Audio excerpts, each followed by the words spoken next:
কলকাতার আরজিকর কাণ্ডের প্রতিবাদে আজ মঙ্গলবার নবান্ন অভিযানের ডাক দিয়েছে পশ্চিমবঙ্গ ছাত্র সমাজ। তাতে সামিল হয়েছে আরও বেশ কয়েকটি সংগঠন। ইতিমধ্যেই এই নবান্ন অভিযানকে অবৈধ তকমা দিয়েছে রাজ্য সরকার। নাশকতার আশঙ্কায় নবান্ন অভিযানের কোনো রকম অনুমতি দেওয়া হয়নি। অন্যদিকে ছাত্র সমাজ এই নবান্ন অভিযানকে সফল করতে কোমর বেঁধে ময়দানে নেমে পড়েছে। অভিযান আটকাতে নেওয়া হয়েছে পুলিশের তরফে সব রকম ব্যবস্থা। নিরাপত্তার চাদরে মুড়ে ফেলা হয়েছে নবান্নর চতুর্দিক। অন্যদিকে বাধা পেয়ে সেই আন্দোলনের আঁচ যাতে রাজ্যের অন্যান্য জেলাতে ছড়িয়ে না পড়ে তার জন্য আগে থেকেই সতর্ক পুলিশ প্রশাসন।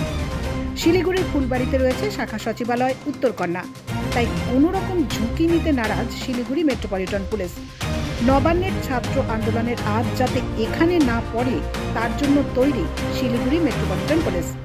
আরজিকরের নারকীয় ঘটনার প্রতিবাদে মঙ্গলবার নবান্ন অভিযানের ডাক দিয়েছে পশ্চিমবঙ্গের ছাত্র সমাজ নামে একটি অরাজনৈতিক সংগঠনের তরফে। এই অভিযানের দিন নবান্ন চত্বর নিরাপত্তার চাদরে মুড়িয়ে ফেলেছে রাজ্য পুলিশ। শিলিগুড়ির কাছে ফুলবাড়িতে রয়েছে মিনি সচিবালয় উত্তরকন্যা।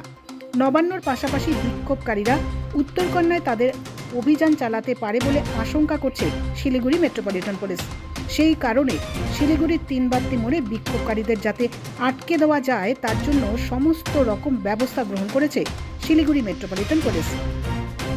বিশাল পুলিশ বাহিনী মোতায়েন করার পাশাপাশি ব্যারিকেড দিয়ে থেকে শুরু করে জল কামান সব রকম ব্যবস্থা গ্রহণ করেছে শিলিগুড়ি মেট্রোপলিটন পুলিশ।